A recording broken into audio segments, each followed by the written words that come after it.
The second component is those commissioners will create behind them some highly professional, large-scale commissioning support organisations. People have quite different views about how many of those are going to be, but they're going to be serious, big, professional organisations. If there are, I don't know what the number is, 30 of those in the country. It could be a lot more. Some people speculate less. But if there are that number, I'm really hoping that's not me.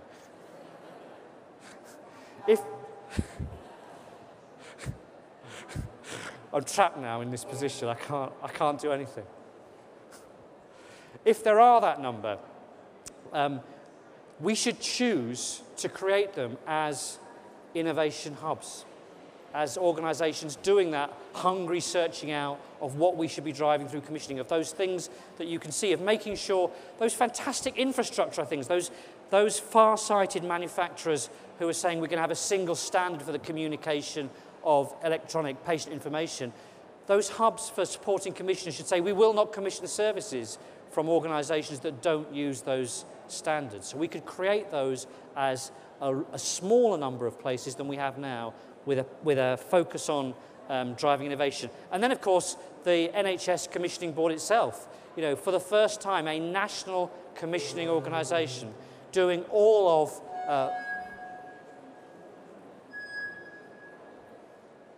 do you want me to carry on, yeah? Doing all of the specialist commissioning, £20 billion worth of commissioning, and wanting to use that leverage, particularly at the front end with things like tertiary hospitals, academic health science centres, to push the front edge of innovation out at scale and then out to the rest of the system. So we can make decisions in the next few months as we do the development work with the leaders of the new consortia, as we help them to create the commissioning support behind them, as we build the NHS Commissioning Board, to build them with the purpose of the dissemination and spread of the technologies that we need to deliver quality and value. That's the commissioner side. The provider side is, I think, even more interesting and exciting. Again, people look in the commentary at a system which creates a more diverse set of providers with independence and say, well, there's no way you can have a system of innovation there. They're all independent.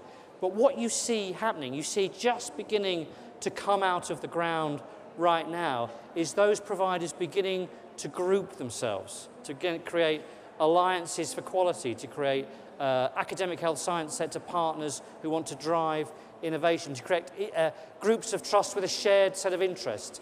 They're starting to emerge. They want to create scale, not by someone like me in Richmond House forcing people into a geography, people who don't like each other, who have different views, and saying, you now work together. It's because we've tried to use enforced geography to create scale that we've often destroyed the scale that we've tried to create, because people don't recognise themselves as having shared interests with the other people who we've drawn some kind of arbitrary boundary about. When you get the 20 or 30 trusts in the country who feel they care more about safety than anyone else, saying we're going to have a single system of innovating for safety, they're from all over the country, but they have more in common than those people inside a shared geography. When those people choose to work together to say our single system for infection control is going to be this, our single system for cleaning is going to be this, then you get the scale we're talking about. It's coming. You can just see it coming out of the ground. But we will see increasingly, I think, groupings of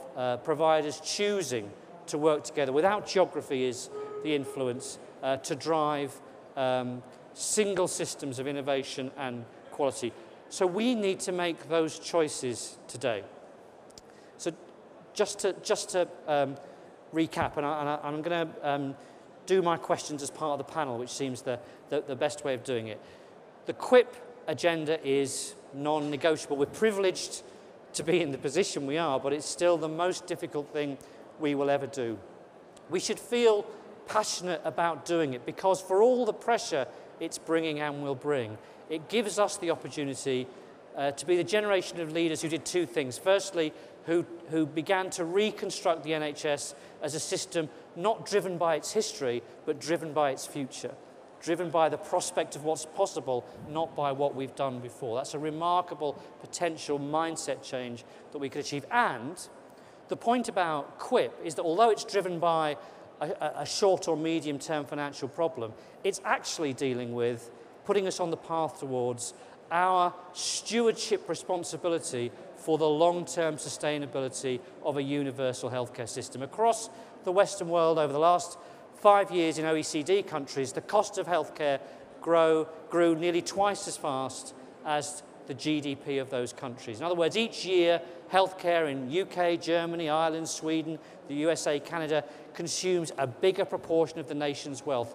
That is absolutely straightforwardly, factually unsustainable. Healthcare cannot consume 100% of the wealth of the country. It's not clear where the break point comes.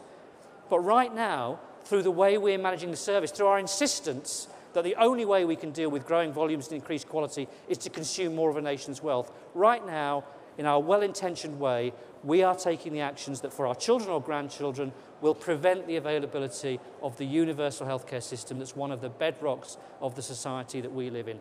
And it's our generational responsibility to begin to change the relationship between cost and value. I feel a bit like those people who kind of, when the oil started, people began to see that the oil was a finite resource, began to say, you have to change energy systems. You can't have an economy that runs on just using more and more energy.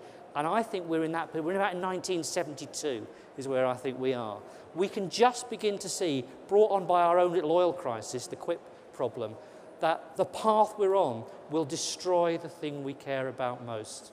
And whilst that might be not something that's in our professional lifetime, if we leave it to our successors to deal with, it's been fantastic to see some of the trainees here today. It might be in your professional leadership lifetime. If we leave it to the back end of your careers, it'll be too late. So the QUIP challenge should make us feel enthusiastic about our generational responsibility to sustain a universal healthcare system. We have the answers. They're in this room and beyond. The problem is us. But the good news is the things we need to do to solve ourselves are not difficult. There are simple actions that you can take with the ideas. If you all just decided to take one of the things you've seen and damn well make it happen, that would be transformational, particularly if you do the one that saves £1 billion in 20 minutes. I recommend you start, for my sake, that you start, if you believe those numbers, you start there. But you know, that's simple. If you just decide that instead of being someone who thinks that we know best and we don't like other people's success, that you're hungry to learn from it, to copy it, to get engaged with it, that's what leadership of change is. Not believing I'll show that I can think my way through the problem separately.